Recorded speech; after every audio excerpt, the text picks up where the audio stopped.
professeur Dr Badi Saleh. Oui, je suis né à Goma et professionnellement, je pense que j'ai travaillé dans plusieurs entreprises. Au niveau international, j'ai travaillé un peu en Italie, mais ici j'ai travaillé dans Supercell à Bukavu. J'ai travaillé chez JGI comme administrateur. Et puis j'ai travaillé dans une multinationale, Bango, pratiquement encore, mining. Et par après, j'ai travaillé pour encore une organisation internationale, Mackay Institute, avec KBD.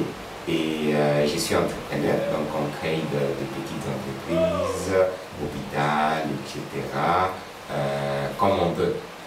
Je pense que professionnellement, je pense que c'est ça vraiment. Je suis enseignant, je suis recteur d'université et j'enseigne à certaines universités, j'enseigne aussi au Cameroun et dans certains autres pays. Je pense que sur le plan professionnel, voilà un peu ce que j'essaie de faire. Oui, le concept de Kujitegemea qui a fait aussi l'objet de certaines de mes études, c'est un concept où nous prenons les concepts de nos aïeux, des Africains en tant que panafricanistes, où nous devons être capables de nous prendre en charge.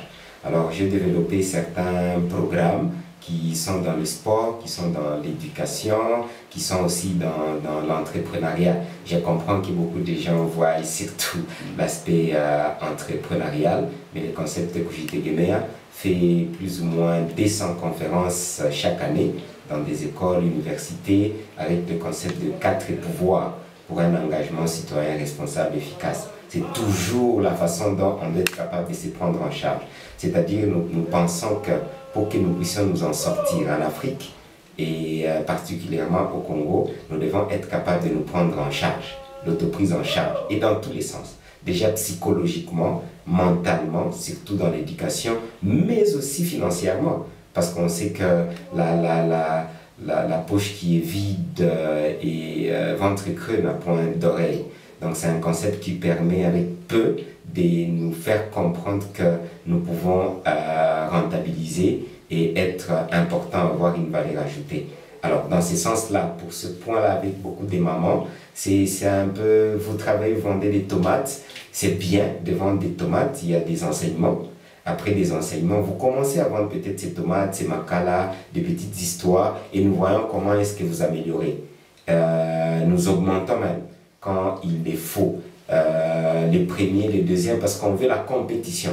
La compétitivité en Afrique doit être un aspect très important. Alors il y a des mamans qui ont commencé avec 5 $, mais là ils sont peut-être à 500, à 1000, à 2000 $, à 70 $. Tout dépend de la façon dont vous travaillez. Et je pense que les témoignages, quand une maman est capable de scolariser son enfant, de nourrir, de ne pas manquer de la bouillie, le pain le matin, ça c'est pour nous le développement. C'est simple, mais c'est efficace. Parce qu'elle est capable de se faire soigner, de ne pas manquer de paracétamol, jamais plus manquer de paracétamol, jamais plus manquer des 100 francs pour acheter de l'eau potable à ses enfants. Parce qu'au fond, il y a beaucoup de programmes, mais quand on est capable de se prendre en charge, on devient meilleur. On ne peut plus continuer sur l'aide venant de l'extérieur parce qu'on doit nous amener des moustiquaires, on doit nous amener des médicaments gratuitement et tout. Non, il faut autonomiser la femme, il faut autonomiser les Congolais, il faut autonomiser l'Africain. Et c'est dans la tête, on ne peut plus dépendre même en termes politiques. Les Kujitegemea, c'est que politiquement, on a compris que beaucoup de nos politiciens dépendent de l'Europe, des États-Unis. Oui, on sait qu'il y a interpénétration, mais la dépendance est telle que presque tout ce que nous faisons pour être président ou bien être élu, il faut d'abord que les États-Unis, la Belgique puissent parler. Non, il faut que ça cesse, parce que nous nous comportons encore comme des esclaves et comme des sous-hommes. Donc le concept Kujitegemea qui est grand et qui veut en sorte que moi, et avec chacun individuellement, puissions être capables de participer à la destinée de notre vie et de notre nation. J'ai retenu beaucoup de choses, j'ai beaucoup appris et je pense que je suis personnellement content parce que je ne maîtrisais pas le monde politique et je ne maîtrise pas peut-être jusque-là, mais je pense avoir beaucoup appris. et j'ai compris qu'on a un sérieux problème. J'ai fait une étude de 7 mois, enfin je combine toujours. J'aime faire des études puisque ça vous permet de ne pas être sentimental. Ça permet de donner des éléments vérifiables avec des méthodologies, tout le monde peut vérifier. Là, avec âme et conscience, en Afrique et au monde, mais particulièrement au Congo, nous avons un problème structurel politique. Nous devons changer la structure politique où il y a des élites qui s'appellent souvent autorités morales et tout le reste, qui ont confisqué au fond la scène politique, c'est-à-dire la direction des États. Voilà. La direction de l'État congolais depuis avant l'indépendance. Donc ça n'a rien à voir avec les autorités actuelles. Ce qui fait que nous sommes en train de proposer des pistes et des solutions pour inverser la pyramide, où les élites piétinent un peu en grande partie la basse classe et la population.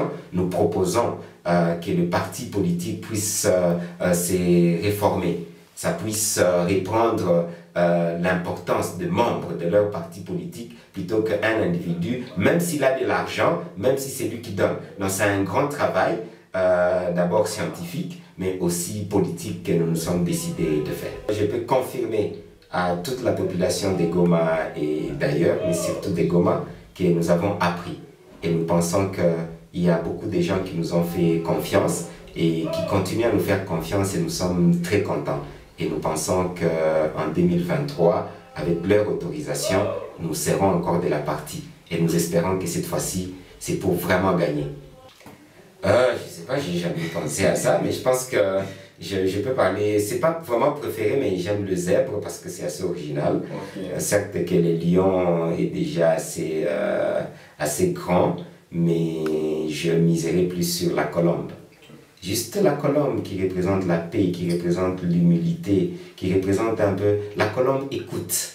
La colombe fait des bruits, mais écoute. Et auprès de la population.